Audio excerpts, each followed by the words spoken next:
우리는 지금 주님의 주님의 손에 초점을 맞춰서 주님을 다시 보고 있습니다.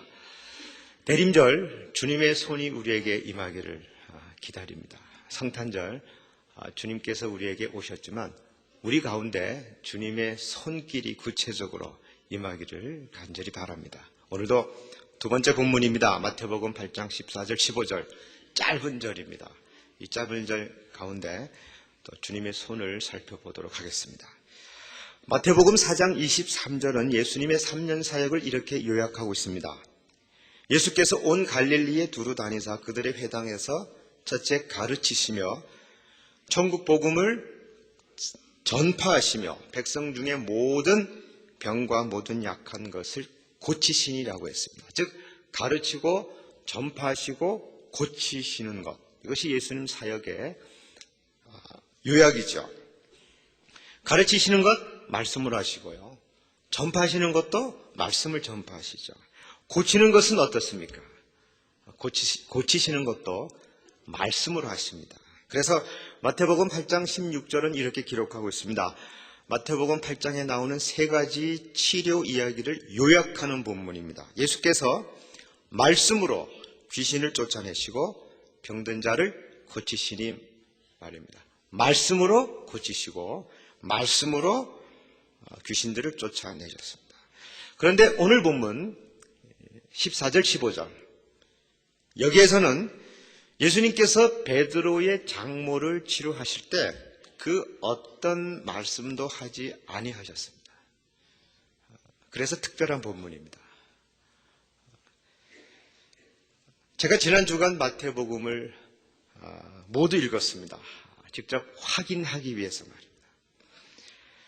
마태복음은 예수님의 말씀으로 가득 차 있습니다. 예수님께서 병을 고치실 때에도 말씀으로 고치셨습니다. 말씀으로 치료하셨습니다. 특별히 마태복음은 사복음서 가운데 유대적 전통이 강합니다. 마태복음을 받는 교회, 마태공동체라고 하죠. 이 마태공동체는 유대인들이 주를 이루는 모임이었습니다. 그래서 마태복음은 그 다른 복음서와 비교할 때 유대적 전통, 특별히 말씀하시는 하나님의 말씀에 관해서 많이 강조하고 있습니다. 그래서 마태는 예수님께서 말씀하시는 하나님이심을 아주 강조하고 있습니다. 그럼에도 불구하고요, 마태복음에서 단 한 곳, 바로 8장 14절 15절 여기에서만 예수님께서 아무 말씀도 하지 아니하시고 치료하셨습니다.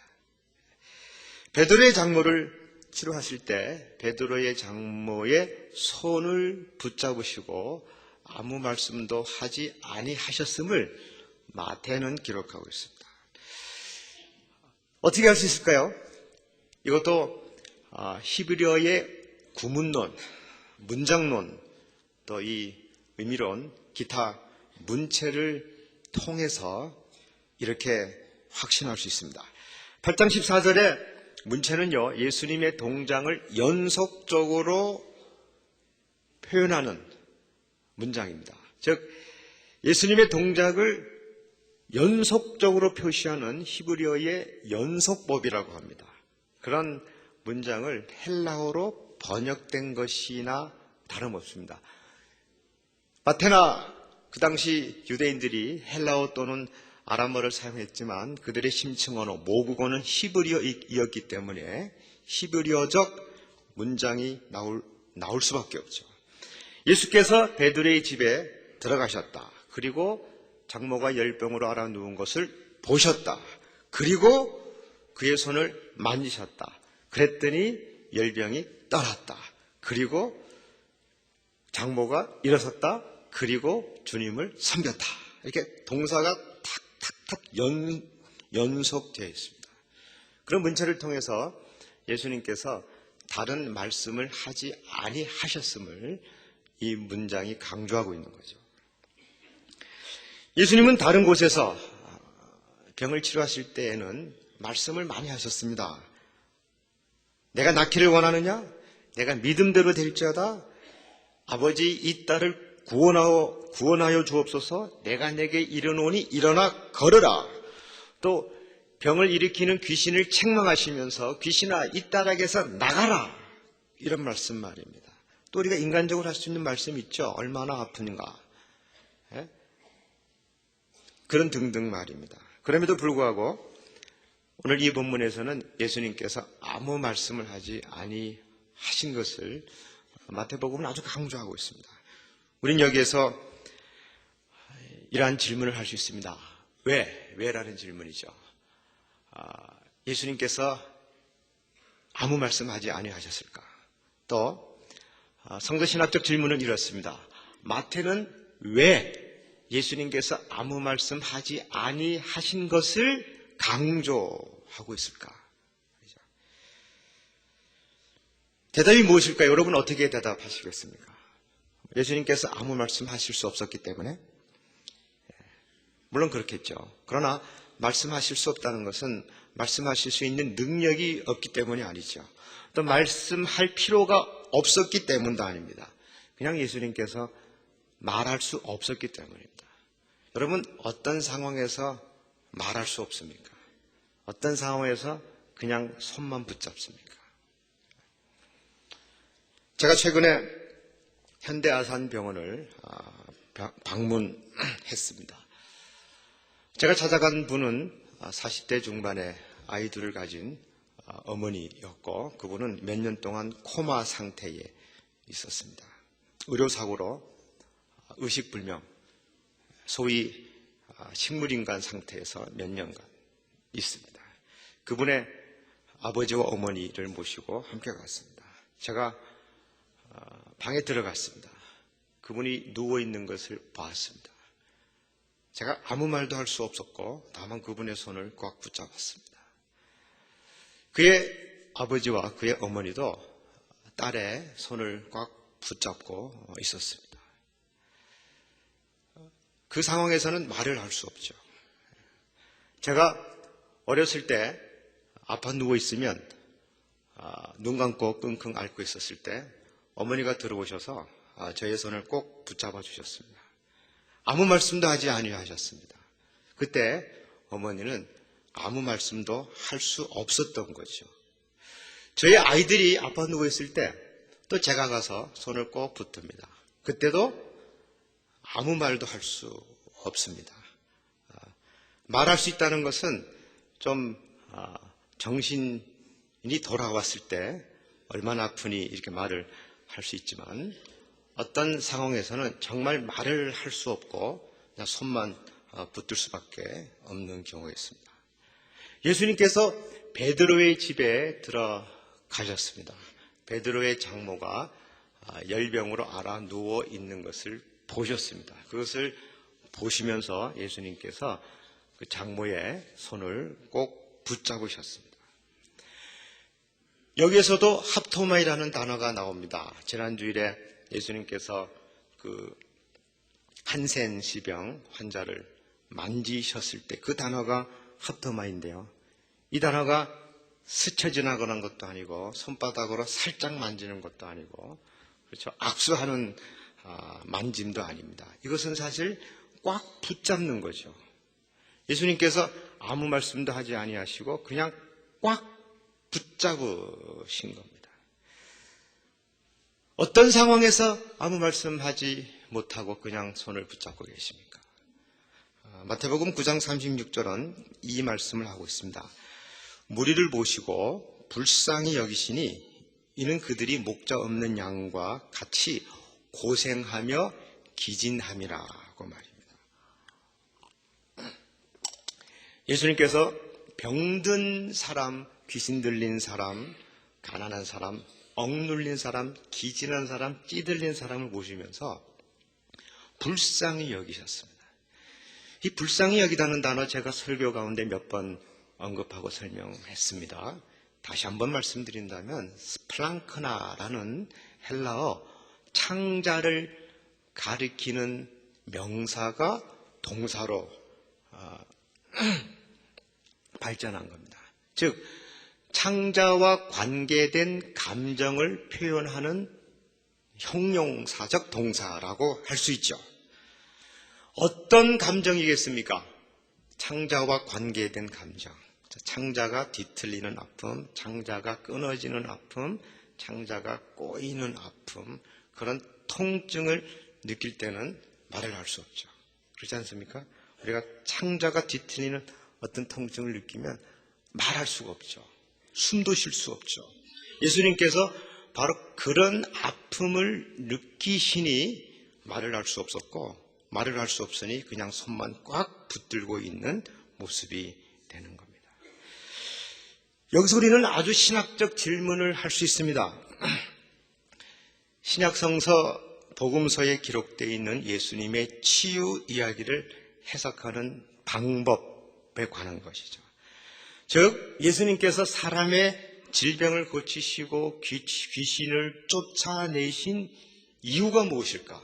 목적이 무엇일까? 동기가 무엇일까? 하는 것입니다.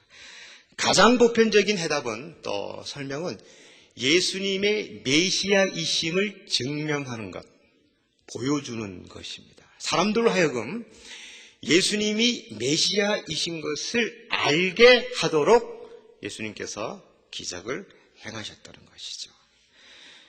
예수님께서 예언된 그리스도이심을, 하나님의 약속이 성취된 메시아이신 것을 증명하기 위하여 예수님께서 기적을 베푸셨다는 것이죠. 이것도 틀린 게 아닙니다. 그렇게 해석하는 것이 신학적 해석이기도 하죠.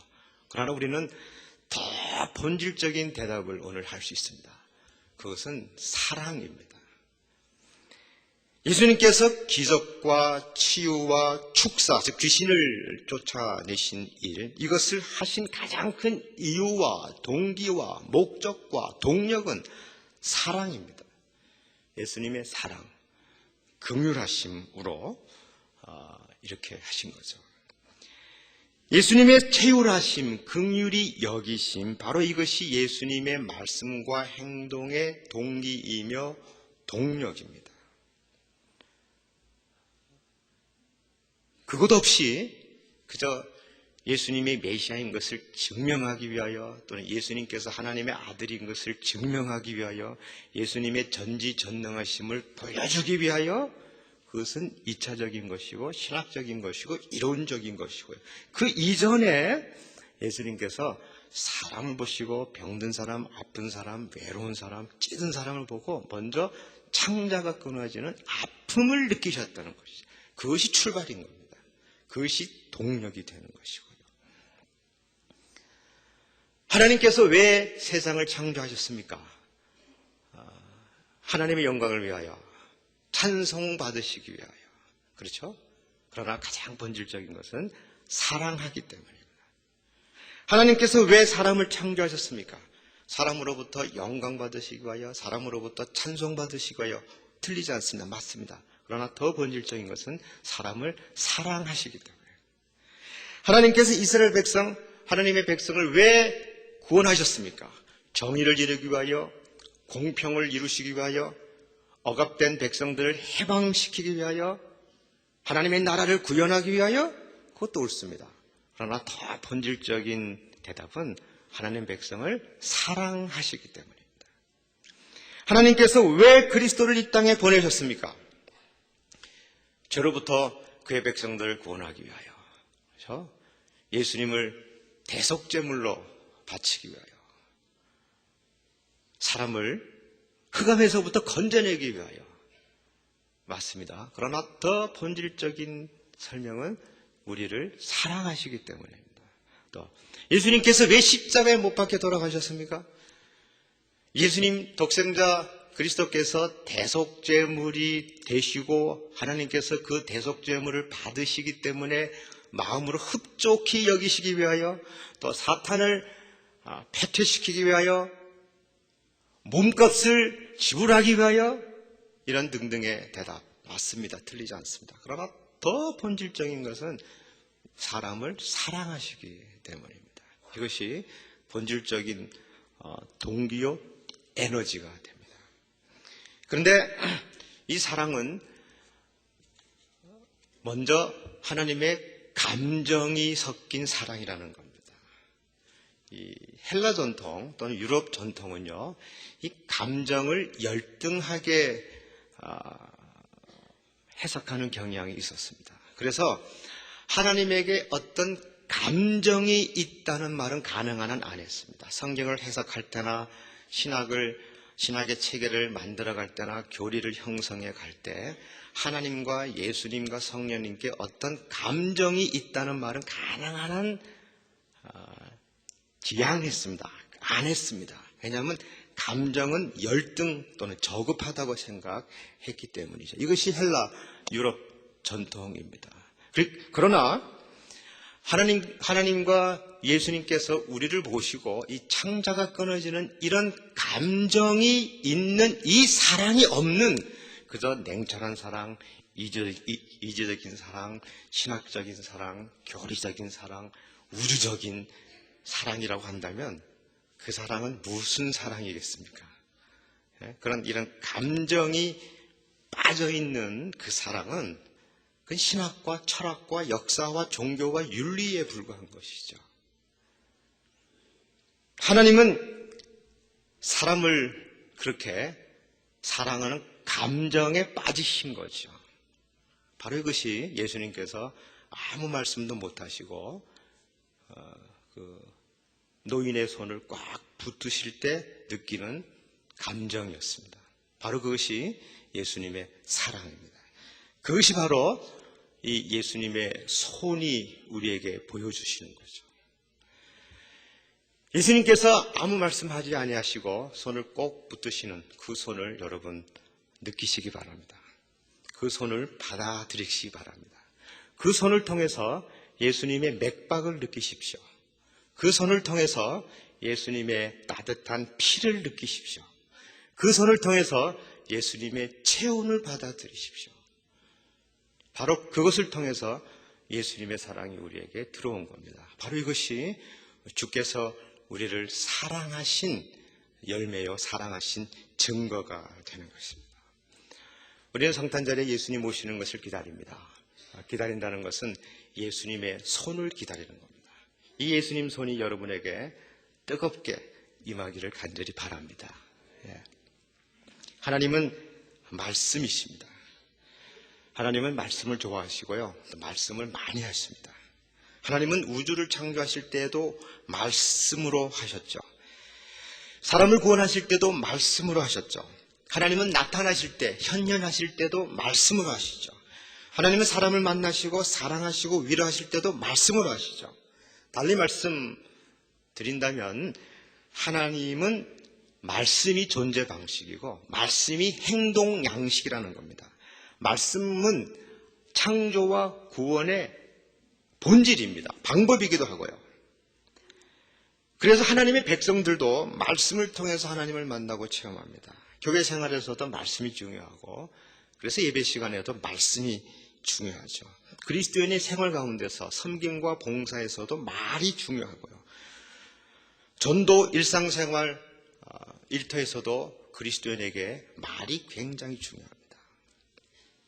삼위일체 하나님이 말씀이시니 성자 하나님이신 예수님도 말씀이시고요. 또 그리스도를 따르는 우리 그리스도인들도 말씀의 사람들입니다. 그래서 요한복음 1장 1절, 2절, 3절을 보면 태초에 말씀이 계시니라, 즉 그리스도가 계시니라. 이 말씀이, 이 그리스도가 하나님과 함께 계셨으니 이 말씀은 곧 하나님이시라.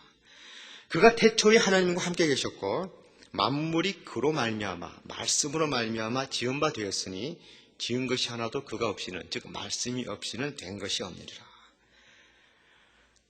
오늘 예수님께서 아무 말씀도 하지 아니하시고 그저 그의 손을 꽉 붙잡으시는 것은 무엇입니까? 이것이 또한 예수님의 완전한 말씀이 됩니다.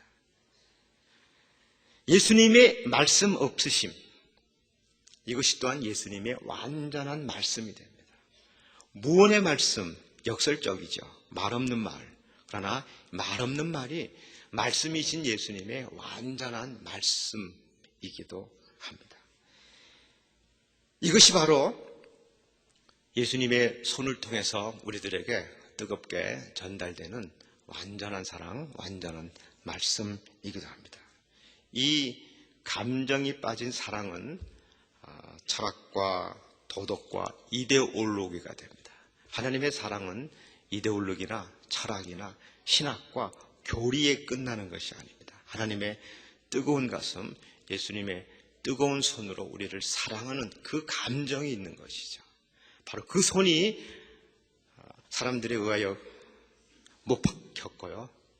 바로 그 손이 십자가에 걸려 있는 것이고, 바로 그 손이 채찍에 맞아서 피를 흘리고 찢어지는 것이고요.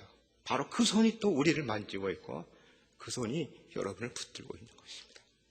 그 손을 또 우리가 붙들 때 우리에게 사랑이 또 넘치게 되는 것이죠. 오늘 말씀 속에 구원의 드라마가 있습니다. 이 동사가 6번 나오는데요. 여러분 한번 찾아보시겠습니까? 예수님에게 3개의 동사가 사용되었습니다. 예수님께서 들어가시다, 그리고 보시다, 만지셨다. 그리고 열병이 주어로서 동사는 떠났다. 여인이 일어났다, 그리고 섬겼다입니다. 이것이 구원의 완전한 드라마입니다. 먼저 예수님께서 들어오십니다. 예수님께서 우리들의 생활 속에 들어오십니다. 예수님께서 우리에게 오십니다. 그 다음에 예수님께서 우리를 보십니다.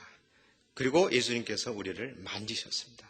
그 다음에 병이 떠납니다. 그리고 우리가 일어나서 주님을 섬깁니다. 이것이 구원의 드라마고요. 이 순서를 바꿔볼까요? 우리가 흔히 사용하는 시스템일지 모릅니다. 자, 먼저 내가 일어섰다. 그리고 주님을 섬겼다. 그래서 주님께서 나에게 오셨다. 주님께서 나를 보셨다. 주님께서 나를 만지셨다. 그랬더니 열병이 떠났다. 축복받았다. 많이 들어보셨죠? 익숙한 구조죠. 이것이 바로 종교고 이것이 바로 율법입니다. 이것은 성경적 진리가 아닙니다. 이것은 은혜가 아니고, 이것은 구원의 방법이 아니고, 이것은 단지 종교적 시스템일 뿐입니다. 이 순서를 바꾸지 마십시오. 주님께서 먼저 우리들의 삶에 들어왔습니다. 우리가 누워 있었고, 우리가 병들어 있었고, 우리가 죽어가고 있었죠. 우리는 살고 죽는 것이 무엇인지도 몰랐습니다. 절망과 희망이 무엇인지도 모르고 그냥 누워 있었습니다. 절망과 포기와 체념 상태.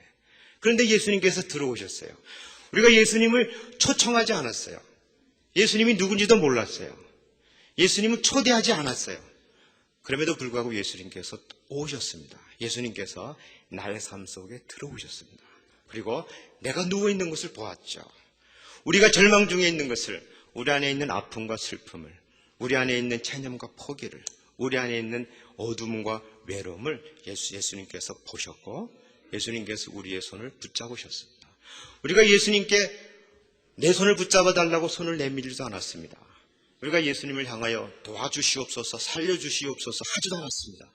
예수님께서 먼저 우리들의 손을 붙잡아 주신 겁니다.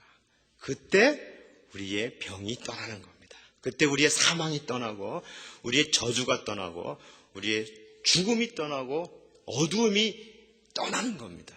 그 다음에 우리가 일어서서 이제 힘을 내어 일어서게 된 것이고, 그 다음에 주님을 섬기고 교회와 사회와 가정을 위하여 일하게 되는 것입니다.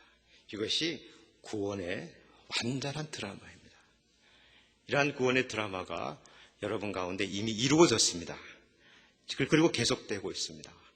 이 성탄절 주님의 오심을 기다리는 것은 이 구원의 드라마가 반복되는 것을 기다리는 겁니다. 이러한 만지심, 이러한 예수님의 꼭 붙잡으시는 손을 여러분 함께 붙잡을 수 있기를 바랍니다.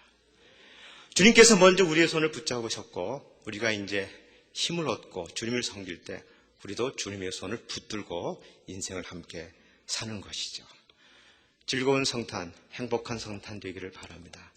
그것은 주께서 우리에게 오셔서 주께서 우리를 보시고 주께서 우리의 손을 꼭 붙드신 그 손을 만지는 겁니다. 그 손을 만지는 이번 성탄절 되기를 진심으로 바랍니다. 하나님 아버지 은혜를 감사합니다.